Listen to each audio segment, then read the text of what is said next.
আপনাকে এবার একটা কথা বলছি, এই কথাটা শুনে অনেক জনারই সহ্য হবে না, তবে সহ্য না করারও কিছু নেই, সহ্য করতেও হবে।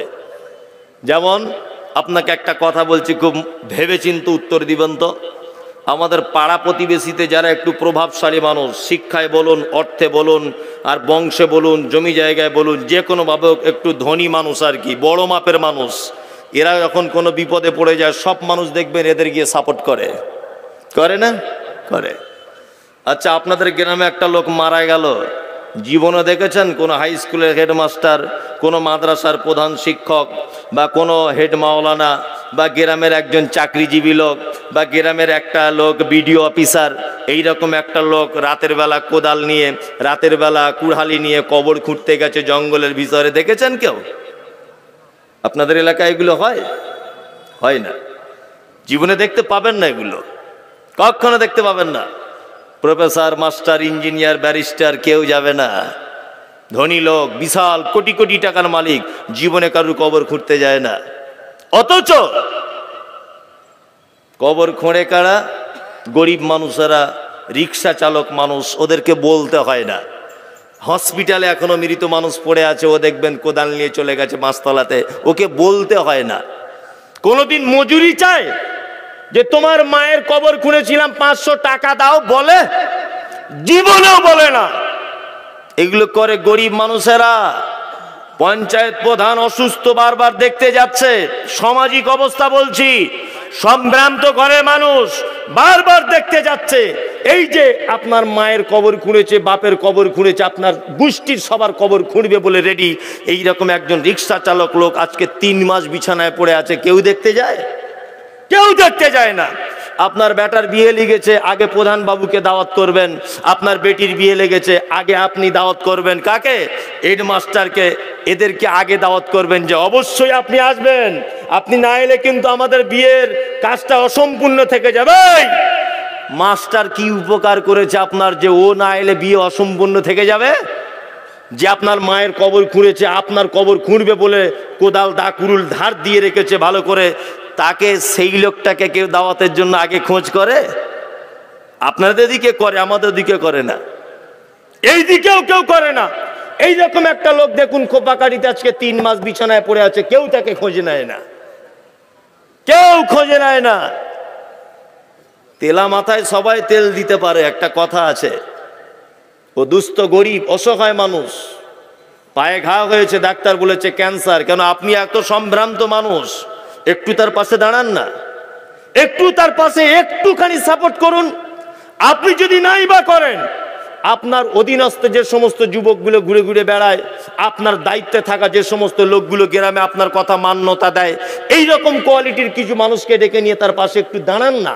আল্লাহ নবী সাল্লাল্লাহু আলাইহি ওয়াসাল্লাম বলেছেন, অসুস্থ মানুষকে দেখতে যাবে একটা মুসলমানের দায়িত্ব এবং কর্তব্য।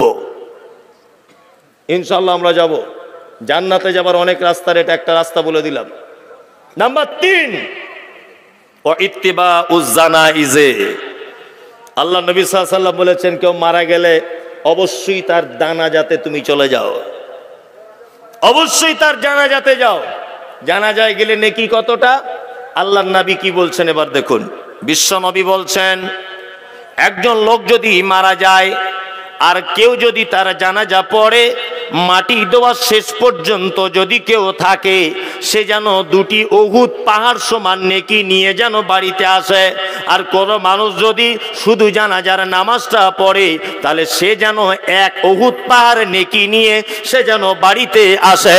বিশ্ব নবী তিনি বলেছেন, এমন একজন মানুষ মারা গেল, তার জানাজাতে দাঁড়িয়ে 40 জন মানুষ যদি তার ব্যাপারে বলে যে এই লোকটা খুব ভালো ছিল, এই 40 জনার এমন পদ্ধতিতে হতে হবে, এই 40 জন জীবনে কোনোদিন আল্লাহর সঙ্গে কাউকে শরীক করেনি, অর্থাৎ শিরকের মতো বড় পাপ করেনি।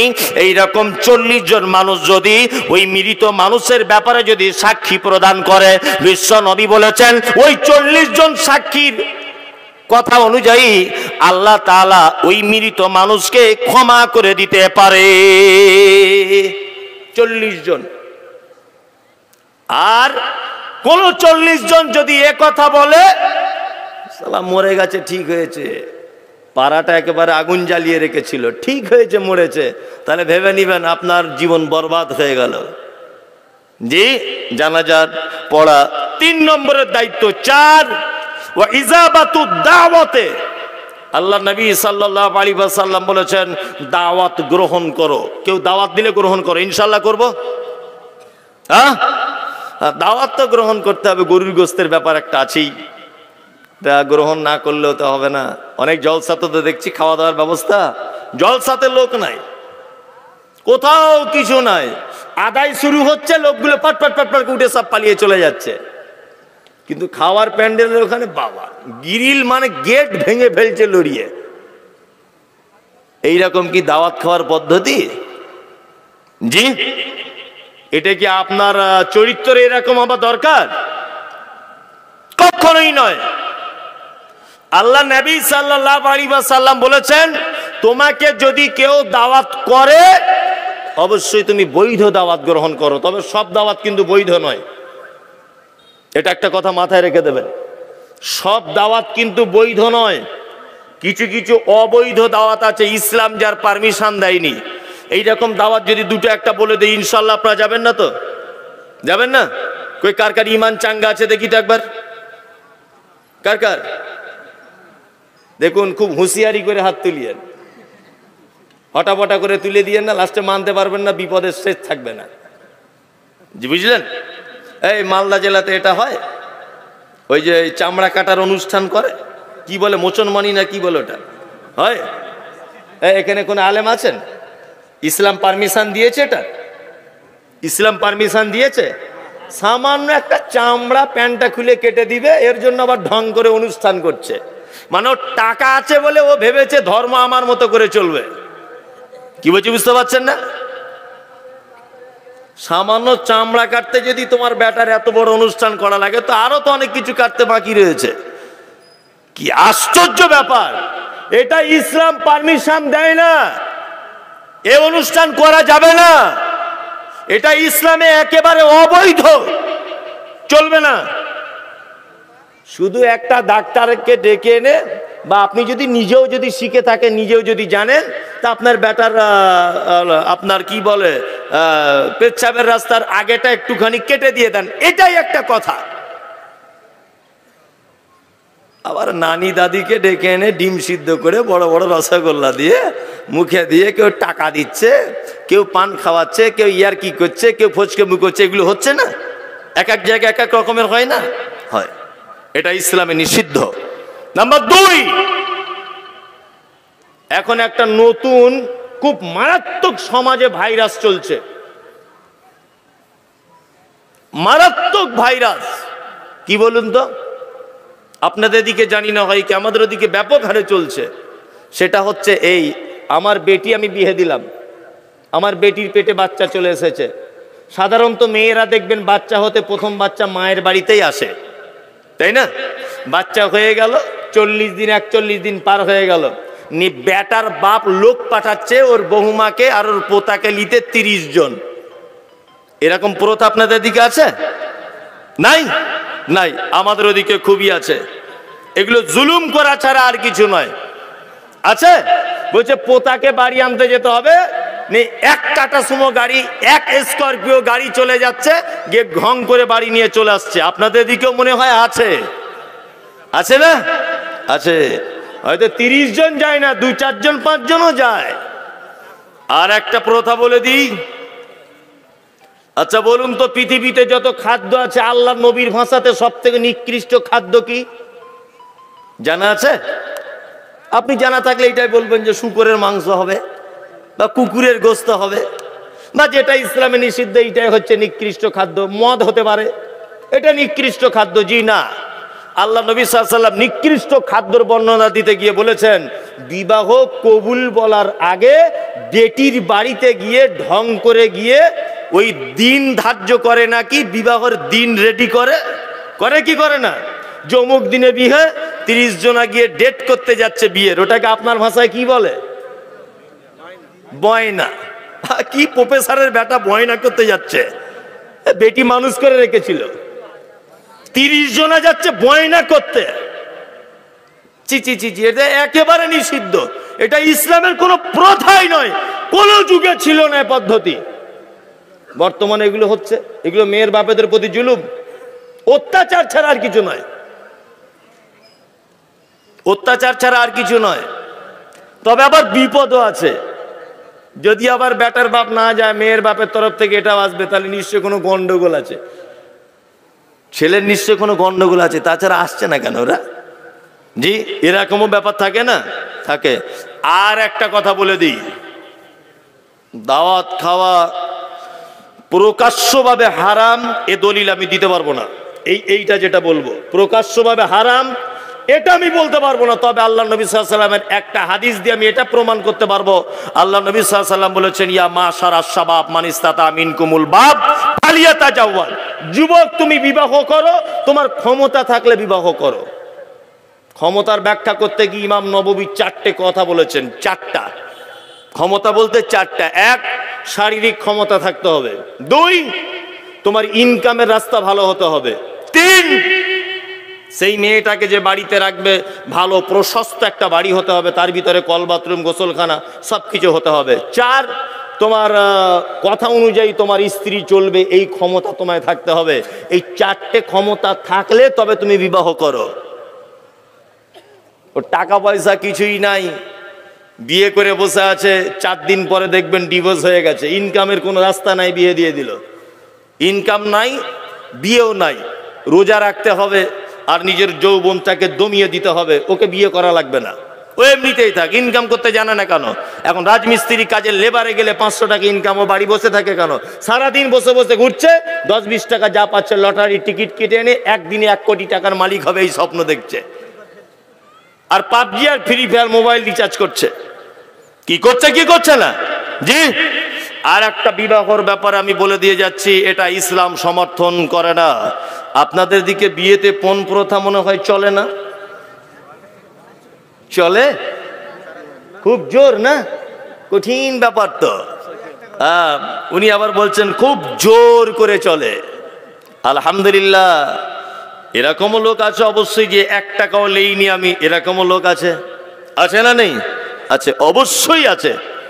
আবার কিছু লোক আছে হাত এইরকম করে তুলেও নামিয়ে নিচ্ছে, মানে কিছু নিয়েছো, হাত তোলা থেকে বুঝতে পারছি কিছু নিয়েছো।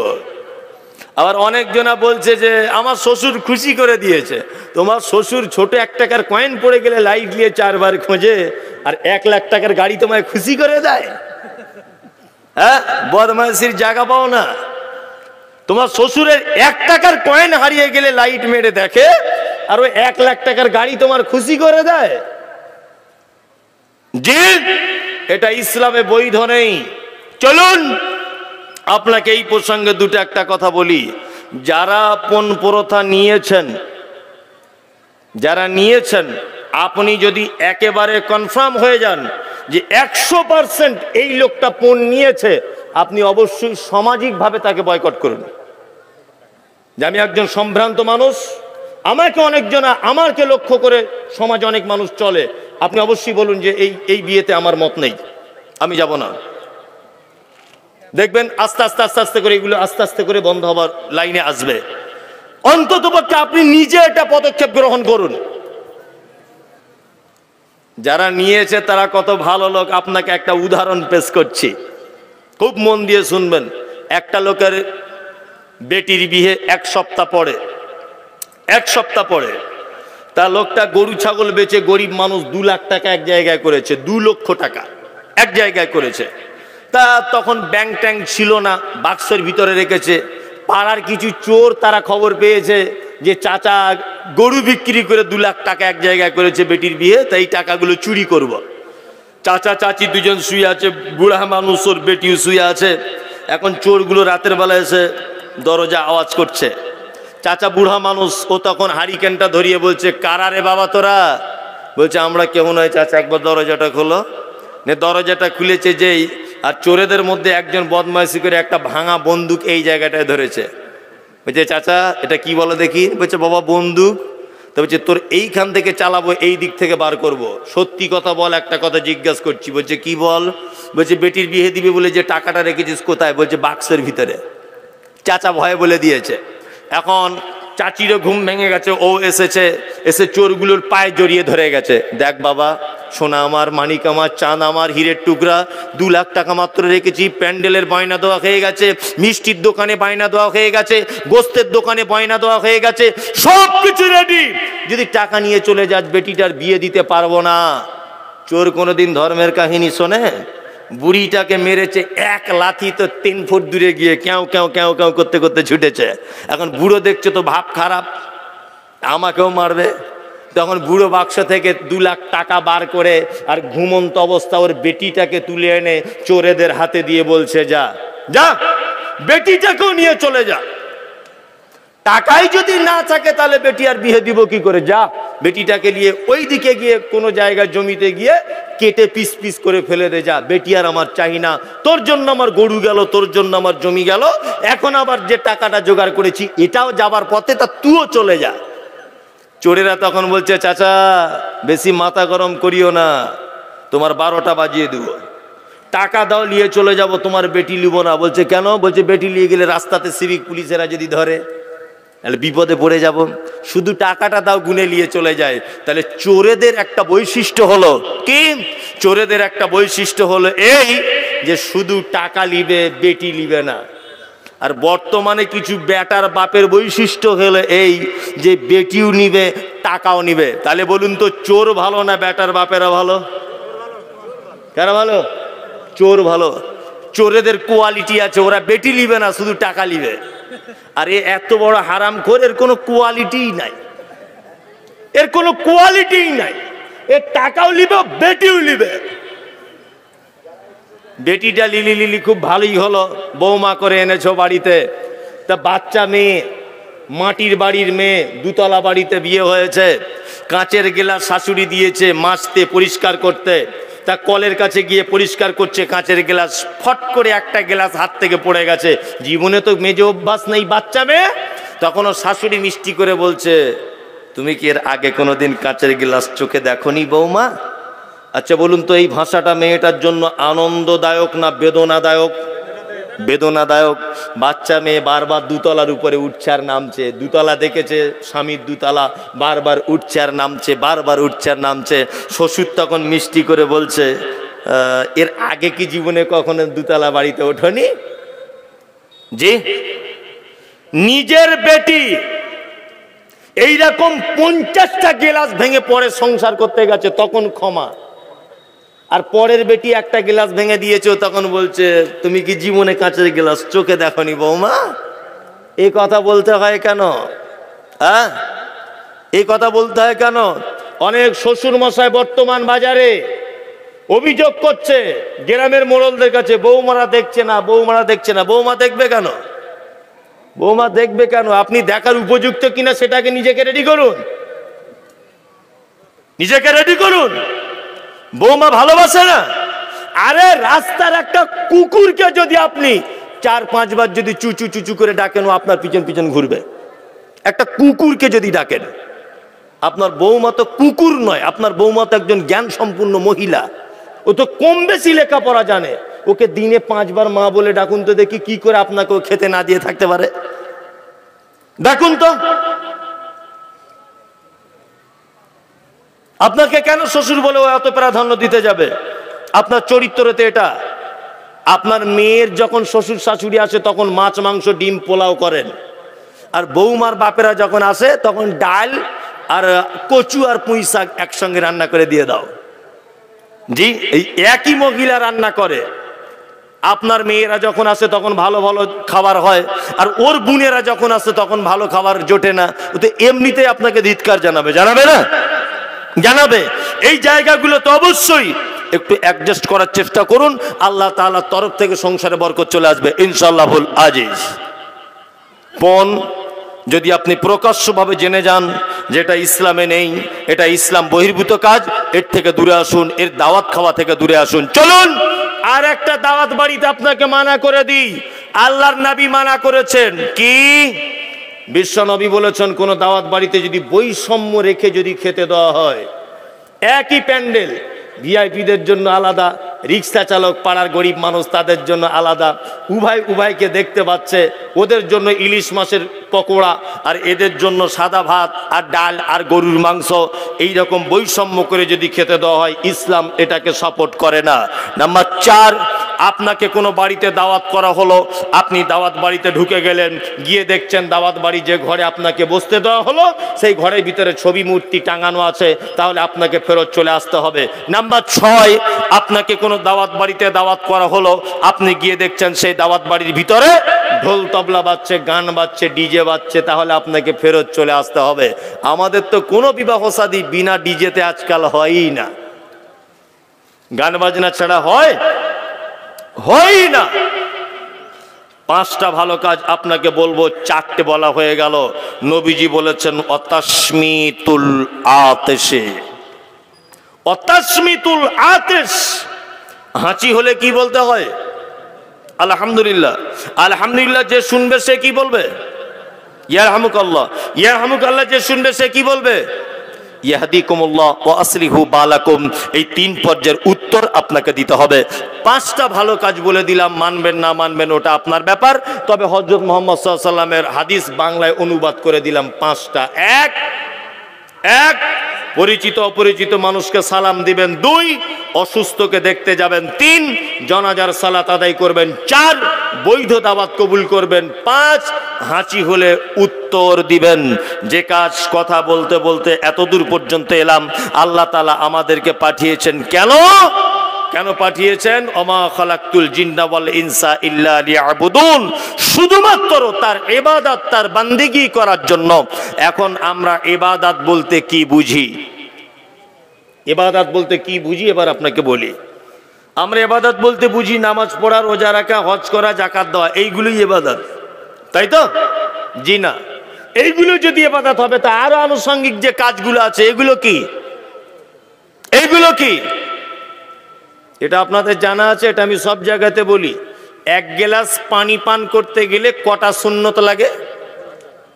একজন বলছেন 4টা, একজন বলছেন 5টা, একজন বলছেন 6টা। ওই ভাই বললেন 4টা। জি না, 1 গ্লাস পানি পান করতে গেলে 6টা সুন্নত লাগে। কটা? 6টা। জেনে যান। 1, দেখে পান করতে হবে, পানিটা দেখে পান করতে হবে।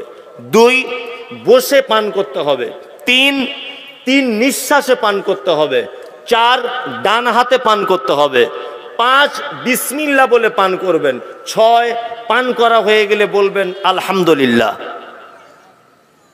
এই 6টা পদ্ধতি। এই 6টা পদ্ধতিতে 1 গ্লাস পানি যদি আপনি পান করেন, ওটাই আপনার ইবাদত। জি, আপনি ভাত খেতে বসেছেন, আল্লাহর নবী বলেছেন ভাত খাবার আগে তুমি একটা দস্তরখান ফেলে নাও। বিশ্ব নবী বলেছেন তুমি যখন ভাত খাবে তোমার থালা বা তোমার বাসনের মাঝখানে যেন হাত মেরে দেবে না, কারণ মাঝখানে আল্লাহর রহমত বর্ষণ হয়, আল্লাহর করুণা বর্ষণ হয়। প্রত্যেক পাত্রের মাঝখানে নবীজি বলেছেন তুমি যখন হাত দিবে এক সাইডে তুমি হাতটা ভালো করে মাখিয়ে নাও। নাম্বার 3 আঙুল দিয়ে ভাত মাখিয়ে খাওয়ার চেষ্টা করবেন। 4 নম্বর, একটা হাঁটু এরকম তুলে আর একটা হাঁটু ভাঁজ করে ভাত খেতে বসবেন, এটা নবীজির সুন্নত। আর একটা সুন্নত হলো 2টো হাঁটু উঁচু করে বসতে পারেন, এটাও একটা হাদিসে রয়েছে। ভাত খেতে খেতে 1-2টো ভাত দস্তরখানে পড়ে গেল, আপনি তুলে নেবেন, তুলে নিয়ে আবার ওটা খেয়ে নেবেন। আপনাকে আবার বলে দিই, 1-2বার করে লোকমা তুলবেন আর খাবেন, আর কি মাঝে সাঝে আলহামদুলিল্লাহ বলবেন, বিসমিল্লাহ বলে খাওয়া শুরু করবেন। নিজের দিক থেকে খাবেন, বাসনের মাঝখানে হাত দিয়ে ভাত মাখাবেন না। আর কি করবেন, দস্তরখান বিছাবেন। 6 নম্বরে, ভাত খাওয়া হয়ে গেলে একটা দোয়া রয়েছে, আল্লাহর নবী শিখিয়ে দিয়েছেন, আলহামদুলিল্লাহিল্লাযী আতামানি ওয়া সাকানি ওয়া জাআলনি মিনাল মুসলিমিন। এই দোয়াটা পড়ে যদি আপনি ভাত খাওয়া শুরু করা আর ভাতের শেষ পর্যন্ত যদি এই পদ্ধতিতে যদি খেতে পারেন, তাহলে আল্লাহর নবীর কথা অনুযায়ী ওটা আপনার ইবাদত বলে গণ্য করে নেওয়া হবে, ওটা ইবাদত বলে গণ্য করে দেওয়া হবে। ইবাদতের জন্য মানুষকে পাঠানো হয়েছে, এটা এই পর্যন্ত বাদ দিয়ে দেন, আর এই ব্যাপারে বলছি না। নাম্বার 2, লিইউযহিরাহু আলাদ-দীনি কুল্লি। আল্লাহ বলছে পৃথিবীতে তোমাদেরকে পাঠানো হলো প্রত্যেক মতাদর্শের উপরে ইসলাম শ্রেষ্ঠ, এইটা প্রমাণ করার জন্য তোমাদেরকে পাঠানো হয়েছে। আচ্ছা, এইবার একটা মজার কথা বলি, শিক্ষিত মানুষেরা খুব ভালো বুঝতে পারবেন। আচ্ছা বলুন তো দেখি, রাস্তা দিয়ে চলতে গেলে আমরা ডান দিকে চলি না বাম দিকে চলি? বাম দিকে চলি। এখন যদি আপনি মোস্তানি করে বলেন যে হাদিসে আছে আল্লাহ নবী বলেছে ডান দিকে চলতে হবে, হাদিসে কোন দিকে আছে? ডান দিকে। তাহলে আপনি যে চলেন বাম দিকে, আপনি যদি এখানে একটা মোটরসাইকেল নিয়ে ন্যাশনাল রোডে যদি বলেন আমি এখন হাদিস মানবো, ডান দিকে যাব, আপনি যদি অ্যাক্সিডেন্ট হয়ে যান, তাহলে সরকার বা গাড়ি ইন্স্যুরেন্স কোম্পানি বা পাবলিক কেউ আপনার সাপোর্ট করবে? কেউ সাপোর্ট করবে না। তাহলে এইখানে ইসলাম শ্রেষ্ঠ, ইসলামের মতাদর্শ সর্ব উন্নত মানের, এটা আপনি কি করে পদক্ষেপ নেবেন? এটা কি সম্ভব এই সিচুয়েশনের মধ্যে? একদমই সম্ভব নয়, একদমই সম্ভব নয়। আমার দেশের গ্রাম্য পঞ্চায়েত থেকে দেশের রাষ্ট্রপতি পর্যন্ত প্রতিটা মানুষ কোরআন হাদিসের বিপক্ষে, বিপক্ষে নয়। তাহলে আপনি এইখানে কি করে হাদিস কোরআন শ্রেষ্ঠ এটা প্রমাণ করবেন? এটা সম্ভব? সম্ভব নয়। এখন একটা জিনিসের মাধ্যমে আপনাকে প্রমাণ করতে হবে, আমি যা গবেষণা করে পাচ্ছি অল্প বিদ্যাতে, একটা জিনিসের মাধ্যমে আপনাকে কি করতে হবে? ইসলামকে কায়েম করতে হবে। সেটা হচ্ছে এই আপনার বডিটাকে দিয়ে। আপনার বডি, যদি বলছেন বডিটা কেমন করে, আপনাকে ইসলাম কায়েম করতে গেলে একটা পদ্ধতি বলে দিচ্ছে, শুনে নেন। বিডিও অফিসে সবাই লাইন দিয়ে দাঁড়িয়ে আছে, সবাই চৈত্র মাসের প্রখর রোদ্দুর, সবাই যখন পানি পিপাসা লাগছে দাঁড়িয়ে ধক ধক ধক ধক ধক ধক করে বোতল নিয়ে পানি পান করছে। আপনি তাড়াতাড়ি করে, আপনার যখন পিপাসা লেগে যাবে, এক বোতল পানি নিয়ে সাইডে গিয়ে একটু বসে 3 নিঃশ্বাসে পানিটা পান করুন। আর একজনের মনে প্রশ্ন জেগে যাবে এটা, যে এতগুলো মানুষ দাঁড়িয়ে দাঁড়িয়ে পান করলো, আব্দুল্লাহ ভাই তুমি কেন বসে পান করলে? তখনই আপনি বলুন, এই পান করার কথা বলেছেন বিশ্বনবী মুহাম্মদ সাল্লাল্লাহু আলাইহি ওয়াসাল্লাম। তাহলে একটা সুন্নত প্রতিষ্ঠিত করা আপনার বডিকে দিয়ে আপনি শুরু করুন, আপনার বডিটাকে দিয়ে। নাম্বার 2, আল্লাহ সুবহানাহু ওয়া তাআলা বলছেন লিইউযহিরাহু আলাদ-দীনি কুল্লি, পৃথিবীর সমস্ত ভ্রান্ত মতবাদ থেকে ইসলামের কোরআন এবং হাদিস সত্য, এটা প্রমাণ করে দিতে হবে। আমি মুমতাজুল ইসলাম এটা প্রমাণ করতে গিয়ে এখন বাড়ি ঢুকতে পারছি না, বুঝলেন না? বাড়ি ঢুকতে পারছি না। শুধু একটা জায়গাতে আমার মিস্টেক, যেটা যদিও সত্য কথা, সেটা হচ্ছে এই ভাষাগুলো যদি আমাকে কোনো হিন্দু ভাই বলতেন মেনে নেওয়া যেত। একজন বড় বড় দাড়িওয়ালা লোক, বড় টুপিওয়ালা লোক, বড় পাঞ্জাবিওয়ালা লোক স্টেজে উঠে আমার নাম করে বলছে মুমতাজুল ইসলামের যেদিন জন্ম হয় সেদিন ওর বাপ বাড়ি ছিল না, ও বেজম্মা। এই ভাষা ব্যবহার করছে কে? একজন হুজুর। হুজুরের আমি এটাই বিরোধিতা করেছি। হুজুর বলছিলেন বক্তব্য রাখতে রাখতে এই কথা যে আল্লাহ নবী সাল্লাল্লাহু আলাইহি ওয়াসাল্লাম ফুরফুরা শরীফে নাকি এসেছিলেন। আমি বলেছি এটা একদমই মিথ্যা কথা, হতে পারে না। আল্লাহ নবী ফুরফুরা শরীফে আসতে যাবে কেন? এই কথাটা মাত্র আমার অপরাধ, এইটা আমার অপরাধ। আজকে আবার একটা নতুন কথা বলে দিয়ে যাচ্ছে সোশ্যাল মিডিয়াতে, কালকে দেখবেন আবার আমার গালাগালি শুরু হবে। সোশ্যাল মিডিয়াতে ওরা বক্তব্য রাখতে রাখতে হুজুরেরা বলেছে যে ইমাম মাহাদি নাকি ফুরফুরা শরীফে আসবে। আমি মুমতাজুল ইসলাম এটা বলছি যে একেবারে 100 নয় 102% বললেও মিথ্যা হবে না, একেবারেই মিথ্যা। ইমাম মাহাদি আর জায়গা পেল না, ওইখানে আসবে ইমাম মাহাদি। আমি বলেছি তাবিজ ব্যবসা ইসলামে নেই, তাবিজ হারাম। আমি বলেছি মাজার পূজারি ইসলামে নেই, এটা হারাম। হযরত মুহাম্মদ সাল্লাল্লাহু আলাইহি ওয়াসাল্লাম থেকে শুরু করে আবু বকর, ওমর, উসমান একজনেরও মাজার হলো না। পৃথিবীতে যদি মাজারের যদি পদ্ধতি থাকবে, পৃথিবীর সবথেকে দামি মানুষের নাম কি? মুহাম্মদ সাল্লাল্লাহু আলাইহি ওয়াসাল্লাম। পৃথিবীর সবথেকে বড় মানুষ মক্কা থেকে ঘুরে এসেছেন, প্রিন্সিপাল সাহেবকে একবার জিজ্ঞাসা করে বলুন যে আপনাকে ওখানে পুলিশ দাঁড়াতে দিয়েছিল? একদমই দাঁড়াতে দেয় না। নবীর কবরের পাশে দাঁড়াতে দেয় না, আর হুজুর বলছে আমাদের কবরের সাইডে এসো, যে শুধু ধূপ জ্বালাও, শুধু ধূপ জ্বালাও। আমি তো বলে দিয়েছি কালকেও, আজকেও বলছি এটা। যারা যারা এই বক্তব্যটা পাওনি আজকে মোবাইলে নিয়ে নাও, যে হুজুরের যদি এত কেরামতি থাকবে, তা আমি মমতাজুল ইসলাম সোশ্যাল মিডিয়াতে বক্তব্যের মাধ্যমে পীরেদের একেবারে বিরোধিতা করছি। ওই পীর সাহেব কবর থেকে আমার মুখটা একটু এরকম করে বেঁকিয়ে প্যারালাইসিস করে দিকতে দেখি, কেমন ক্ষমতা আছে হুজুরের, দেখি একবার। আমার হাতটাকে প্যারালাইসিস করে দিক হুজুর, আজকে 2 সপ্তাহ ধরে তো ওদের বিরুদ্ধে বক্তব্য রাখছি, করে দিক। নতুন গাড়ি কিনেছে, হুজুরের কাছে যাচ্ছে তাবিজ আনতে, বলছে গাড়ির প্যাসেঞ্জার বেশি হবে। তো হুজুর যখন ওর প্যাসেঞ্জার বেশি করে দিতে পারে, তো হুজুর আবার তাবিজ দিয়ে টাকা নেয় কেন? ও তাবিজ দিয়ে তো ব্যাংকের সব টাকা নিজের কাছে নিয়ে বসে থাকতে পারে, চিটিংবাজি করার জায়গা পাও না। আরে বোকা মানুষ বোঝে, শিক্ষিত মানুষ তাও বোঝে না। আশ্চর্য ব্যাপার, সারা ভারতবর্ষে যত মাজার আছে প্রত্যেক মাজারে ঢোকার আগে দেখবেন 20, 50, 100টা করে ফকির থালা নিয়ে বসে আছে, দেখতে পান এগুলো? মুম্বাই হাজি আলিতে গেছেন স্যার? গেছেন? সমুদ্রের এতে আছে ওই রকম জায়গাতে, আমিও গেছি দেখতে। 2 সাইডে বলুন কত ভিখারি, হাজার হাজার ভিখারি থালা নিয়ে বসে আছে। আর শিক্ষিত মানুষ, আপনার মতো সচেতনশীল মানুষ মরা মানুষের কাছে মাজারে চাইতে যাচ্ছে। আরে ব্যাপারটা ফকির বুঝতে পেরেছে যে ওদের কাছে গেলে পয়সা পাওয়া যায় না, ওই জন্য জ্যান্ত মানুষের কাছে থালা নিয়ে বসে আছে। আরে বোকা মুসলমান মরা মানুষের কবরে যাচ্ছে চাইতে। কি আশ্চর্য ব্যাপার, কি আশ্চর্য ব্যাপার! ফকির ব্যাপারটা বুঝতে পড়ে গেল, মরা মানুষের কাছে কিছু পাওয়া যায় না। আরে বদমেশ এটা বুঝতে পারলো না যে ফকিরও ব্যাপারটা বুঝে গেল, আমিও বুঝে যাব।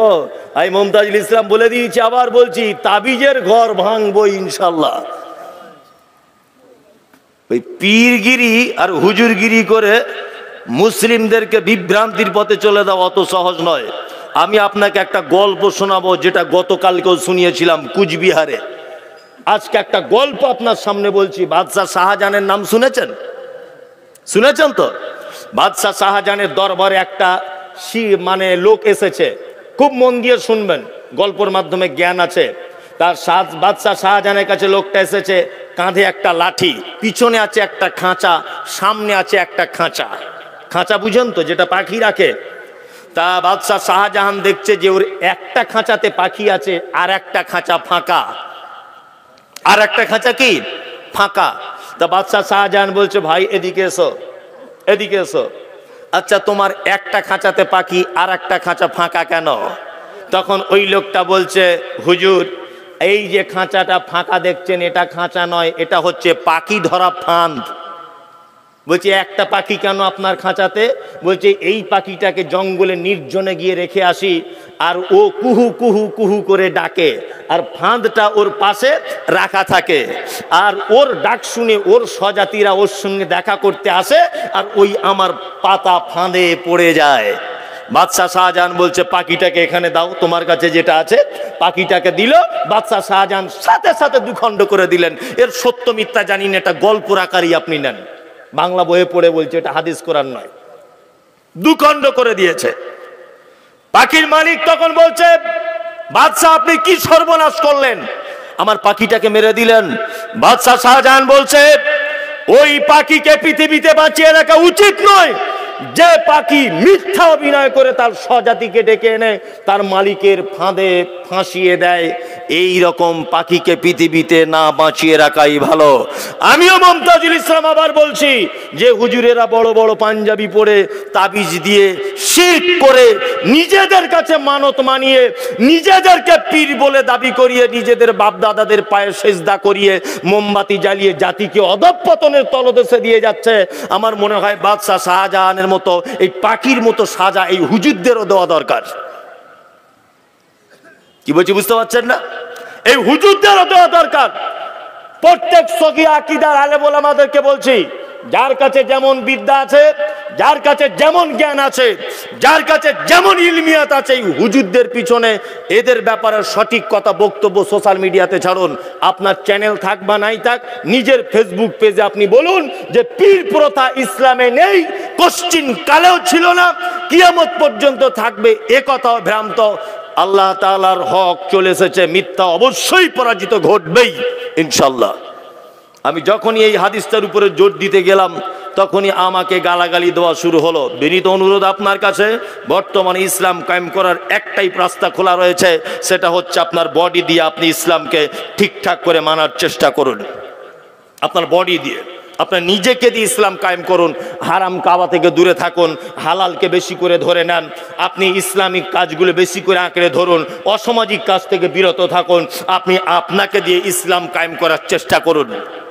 কি বলছি বুঝতে পারছেন? নাম্বার 3, আল্লাহ পৃথিবীতে আমাদেরকে কেন পাঠালেন? আল্লাহ তাআলা বলছেন লিয়াবলুয়াকুম আইয়ুকুম আহসানু আমালা। তোমাদেরকে পৃথিবীতে পাঠানো হয়েছে একটা কারণে, তোমাদের মধ্যে থেকে সব থেকে ভালো আমল কে করবে এইটা জিজ্ঞাসা করার জন্যে। আচ্ছা, আপনাকে যদি আমি দুটো একটা ভালো আমলের কথা আবার যদি বলে দিই, ইনশাআল্লাহুল আজিজ মানা যাবে? জি, মানা যাবে। যারা একটু নেতা নেত্রীর মতো মানুষ রয়েছেন, নেত্রী নয় নেতা গোছের মানুষ আছেন, আপনাদেরকে সর্বপ্রথম একটা দায়িত্ব দিয়ে দিচ্ছি। যাদের গ্রামে একটু প্রভাব রয়েছে, এই হাদিসটা আপনাদের জন্য। হজরতে ওমারের নাম শুনেছেন? এই হজরতে আবু বক্কারের নাম শুনেছেন? খুব ছোট মানুষ ছিলেন নাকি? আল্লাহু আকবার। আবু বক্কার বিশাল বড় মানুষ। আল্লাহ নবী সাল্লাল্লাহু আলাইহি ওয়াসাল্লাম আবু বক্কারের ব্যাপারে বলতে বলতে বলেছেন, সারা পৃথিবীর মানুষের ঈমান যদি এই দিকে দেওয়া হয় আর আবু বক্কারের ঈমান যদি এই দিকে দেওয়া হয়, আবু বক্কারের ঈমান ভারী হয়ে যাবে। আল্লাহু আকবার। এই সেই আবু বক্কর সিদ্দিক রাদিয়াল্লাহু তাআলা আনহু, উনি খলিফা ছিলেন। জি, কিছু বলছেন? বলুন। হ্যাঁ, অবশ্যই অবশ্যই, ওটা আমার মাথায় আছে, বলতে হয় না, আমি ঠিক বলবো। জি, তা হযরত আবু বক্করের একটা আমলের কথা বলি আপনাকে, ইনশাআল্লাহ মানার চেষ্টা করব ইনশাআল্লাহ। হযরত আবু বক্করের একটা চরিত্র ছিল, ফজরের নামাজের পরে বাড়িতে স্ত্রীর কাছে যেতেন। হ্যাঁ, যাওয়ার পরে স্ত্রীর কাছে দেখা করার পরে হযরত আবু বক্কর মরুভূমির দিকে একটু আগিয়ে গিয়ে ঘুরতেন, পাহাড়িয়া অঞ্চলে। ওনার অধীনস্থ থাকা মানুষের মধ্যে কেউ বিপদে আছে কিনা, কেউ দুঃখে আছে কিনা। আল্লাহু আকবার। আমাদের গ্রাম্য পঞ্চায়েত প্রধান এরকম দায়িত্ব গ্রহণ করে? হ্যাঁ, করে। আল্লাহু আকবার। হযরত আবু বক্কর সিদ্দিক রাদিয়াল্লাহু তাআলা আনহু, সিদ্দিক আকবর, বড় বিশ্বাসী। ফজরের নামাজ পড়ে বাড়িতে গেলেন, স্ত্রীর সঙ্গে কথা বললেন। কথা বলার পরে মরুভূমির একেবারে অলিতে গলিতে পাহাড়িয়া ভিতরে তিনি ঢুকে গেলেন।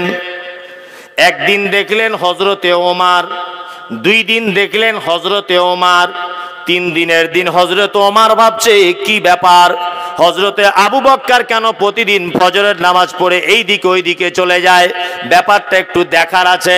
হযরত ওমর বলছেন, আমি একদিন হযরতে আবু বক্করের পিছনে পিছনে গেলাম, যেতে যেতে দেখলাম যে হযরতে আবু বক্কর সিদ্দিক রাদিয়াল্লাহু তাআলা আনহু তিনি একটা ফাঁকা জায়গাতে একটা তাঁবু টাঙানো রয়েছে, ওই তাঁবুর ভিতরে যেতে আস্তে করে ঢুকে গেলেন।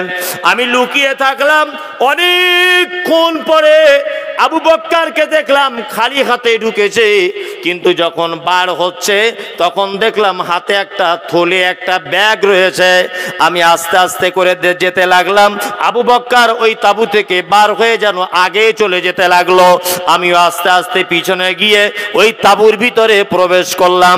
তাঁবুর ভিতরে দেখলাম একজন বৃদ্ধা মহিলা, চোখে অন্ধ, 2 চোখে দেখতে পায় না, 2 চোখে দেখতে পায় না, একজন মহিলা রয়েছে। 2টি শিশুকে দেখলাম, আর কিছু বকরি আছে তাদের বাড়িতে। আল্লাহু আকবার। হযরত ওমর গিয়ে জিজ্ঞাসা করছেন, মা তোমাদের বাড়িতে কেউ নেই? বলছে, না, আমাদের বাড়িতে কেউ নেই। বলছে, বকরির দুধগুলো কে দহন করে? বলছে, তার নাম জানি না, একজন পথিক প্রত্যেক দিন ফজরের পরে আসে, সে আমাদের বকরিগুলোর দুধ দহন করে দেয়। আর আমি কাপড়ে যা পেচ্ছাপ পায়খানা যা কিছু করি, নোংরা করি, ওই লোকটা এসে ভালো করে ধুয়ে দেয়। আর না আমাদের বাচ্চাগুলোর জন্য রান্না বান্না করে দেয়।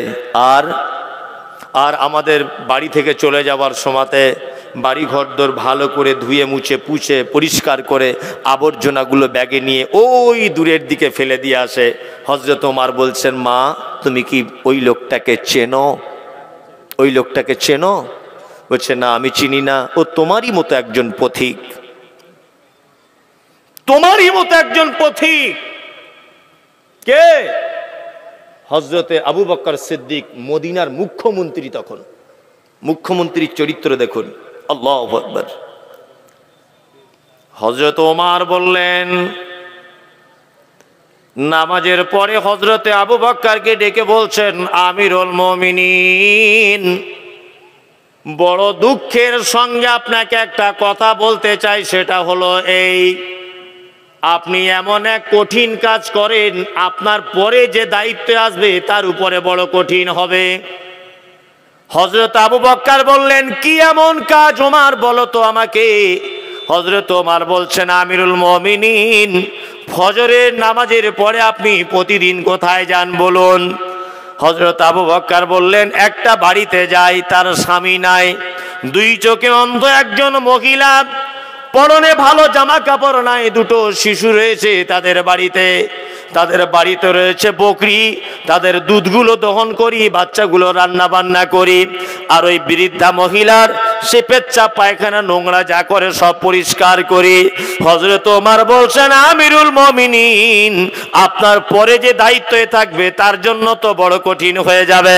হযরত আবু বকর কাঁদতে কাঁদতে বলছেন, ওমর শুনে রেখে দাও, আমার অধীনস্থে থাকা লোকেদের ভিতরে একটা লোক যদি না খেয়ে যদি মারা যায় মদিনাতে, একটা লোক যদি বিনা পরিষেবাতে যদি মারা যায়, আমাকে যদি কিয়ামতের দিন আল্লাহ বলে, আবু বকর তুমি দায়িত্ব ছিলে মদিনার, আর ওই অন্ধ মহিলাটা ওই তাঁবুর ভিতরে না খেয়ে মারা গেছে, আমি আবু বকর আল্লাহর দরবারে কেমন করে হিসাব দিব? ওই জন্য আমি নিজেকে বাঁচানোর জন্য আমি ওমর প্রতিদিন ওই মহিলাটার নোংরা জামা কাপড়, তাদের রান্না বান্না, তাদের ঘর বাড়ি পরিষ্কার সব কিছু আমি করে দিই, শুধু নিজেকে বাঁচানোর জন্য। আবু বকর ওমর, আল্লাহু আকবার, কেমন মানুষ ছিলেন। আপনার কাছে বিনীত অনুরোধ, প্রতিবেশী, আল্লাহ নবী সাল্লাল্লাহু আলাইহি ওয়াসাল্লাম বলেছেন, মান কানা ইউমিনু বিল্লাহি ওয়াল ইয়াউমিল আখির ফালইকরিম যায়ফাহু। ও লোক আল্লাহকেও বিশ্বাস করে না, ও কিয়ামতকেও বিশ্বাস করে না, কে সে? ফালইকরিম যায়ফাহু, যে তার মেহমানের সঙ্গে অসৎ ব্যবহার করে। আল্লাহ নবী সাল্লাল্লাহু আলাইহি ওয়াসাল্লাম বলেছেন, ওমান কানা ইউমিনু বিল্লাহি ওয়াল ইয়াউমিল আখির ফালইউজি জারাহু। ও লোক আল্লাহকেও বিশ্বাস করে না, ও কিয়ামতকেও বিশ্বাস করে না, কে সে? যে তার প্রতিবেশীর সঙ্গে অসৎ ব্যবহার করে। আল্লাহ নবী সাল্লাল্লাহু আলাইহি ওয়াসাল্লাম তৃতীয় বাক্যে বলছেন, ফালিয়াকুল খায়রান আও লাম ইয়াসমুত। ওই লোক আল্লাহকেও বিশ্বাস করে না, ও কিয়ামতকেও বিশ্বাস করে না, কে সে? ফালিয়াকুল খায়রান আও লাম ইয়াসমুত, যার জবান আছে মিষ্টি কথা বলেন অথবা চুপ থাকে। কি বলছি বুঝতে পারছেন? জবান থাকলে মিষ্টি কথা বলবেন, প্রয়োজনীয় কথা বলবেন, না তো চুপচাপ মেরে থাকবেন। জি, কয়েকটা ভালো আমল আপনাদেরকে বলে দিলাম। এইবার একটা কথা বলছি, এটা মাদ্রাসার জলসা, তাই তো? জি, আলহামদুলিল্লাহ, ইতিপূর্বে আপনারা অনেক আদায় দিয়েছেন, অনেক ওবায়দুল্লাহ ভাইকে দিয়েছেন অনেক কিছুই। তা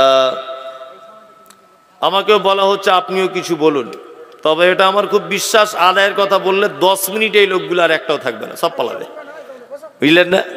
মানে আদায় একটা এমন ব্যাপার হয়ে গেছে, বললেই মানুষ আর বসতে চায় না। ঠিক, জি, আলহামদুলিল্লাহ সুম্মা আলহামদুলিল্লাহ। যারা এখানে বসে আছেন, মাদ্রাসায় দান করা খুব জরুরি, এই মুহূর্তে খুব জরুরি। আপনাকে আমি একটা সংবাদ দিয়ে যাচ্ছি, ভবিষ্যৎবাণী করছি না, ও করার আমার ক্ষমতা নেই। যা বর্তমান পরিস্থিতি দেখতে পাচ্ছি, মিশনওয়ালারা যা মাথা চাড়া দিয়েছে বা শিক্ষার মান যে হিসাবে বাড়িয়ে চলেছে, এই নিজামিয়া মাদ্রাসাগুলো আর 2-10 বছর পরে টিকবে কিনা সন্দেহ আছে। এর পরে দেখবেন আর দান করার জায়গা খুঁজে পাবেন না। কি বলছি বুঝতে পারছেন? যা টাইম আছে, আল্লাহর ঘর আল্লাহ হেফাজত করবে, ওটা আলাদা বিষয়, ওটা আলাদা প্রসঙ্গ। কিন্তু আপনার কাছে বিনীত অনুরোধ, দান করে জান্নাতে যাওয়ার যত মাধ্যম রয়েছে তার মধ্যে এটা একটা মাধ্যম এখনো বর্তমান জীবিত আছে আমাদের সমাজে, তার নাম মাদ্রাসা, যেখানে দান করা যেতে পারে নির্দ্বিধাতে, এখানে কোনো বাদ বিচার থাকে না। ওই জন্য আপনাদের কাছে বিনীত অনুরোধ, আপনারা দান যে যেমন পদ্ধতিতে করেছেন, আমি একটা ছোট্ট পদ্ধতি বলে দিই, সেটা হচ্ছে কোরআন দিয়ে। আল্লাহ নবী সাল্লাল্লাহু আলাইহি ওয়াসাল্লামকে জিজ্ঞেস করা হচ্ছে, ইয়াসআলুনাকা মাযা ইনফিকুন, নবী আপনি বলুন পৃথিবীতে যত দানের রাস্তা আছে তার মধ্যে উত্তম রাস্তা কোনটি? আল্লাহ নবী সাল্লাল্লাহু আলাইহি ওয়াসাল্লামকে কোরআন দিয়ে জানানো হচ্ছে, কুল মা আনফাকতুম মিন খাইরিন ফালিল ওয়ালিদাইন, পৃথিবীতে উত্তম দানের জায়গা হলো তুমি তোমার আব্বা মায়ের জন্য যেটা খরচা করো, এর থেকে উত্তম আর কোনো জায়গা নেই। যারা বসে আছেন ভাই, বিনীত অনুরোধ, অন্তত পক্ষে 10 জন মানুষ 1000 করে টাকা আপনি আপনার আব্বা মায়ের জন্য দেন। আসসালামু আলাইকুম। জি, আপনারা বসেন। আপনারা শুনেছেন যে আমাদের বক্তা আবু ওবাইদা সাহেব দেশে পৌঁছে আছেন। এই ভাই আর 10 মিনিট ম্যাক্সিমাম আছেন, তারপরে আমরা মানুষের ডেকে নেবেন। ওনাকে ডেকে স্টেজে বসিয়ে রাখুন, তাছাড়া লোকগুলো পালাবে। আপনারা বসেন, হ্যাঁ, ওনাকে নিয়ে আসুন। মানে ইনফরমেশন করছি, তিনি চলে আসবেন। আর গুছিয়ে বসেন, তিনি মূল্যবান বক্তব্য রাখবেন, শুনবেন। জি, শুক্রিয়া। অন্তত পক্ষে আপনারা 500 টাকা যার কাছে যা আছে একটু আমাকে দেন, আমি একটু দোয়া